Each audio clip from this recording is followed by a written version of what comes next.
Non si tratta di un libro di sogni, ma di un elenco di misure necessarie ancora però incompiute. Sarebbero 697 le opere da realizzare per la prevenzione del rischio di dissesto idrogeologico nella nostra regione.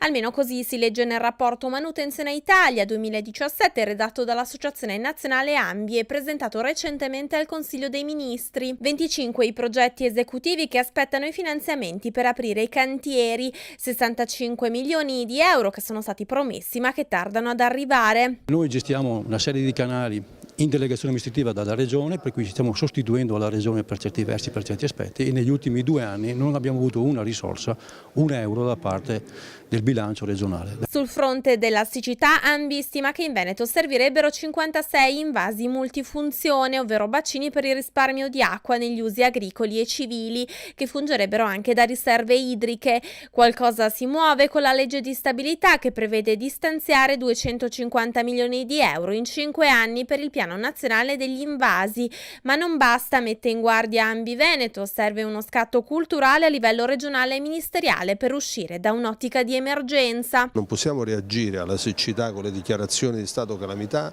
naturale, allo smog con l'invocazione delle piogge, non possiamo reagire agli eventi estremi andando a cercare colpevoli, soprattutto quando nelle istituzioni non si è fatto tutto quello che si poteva.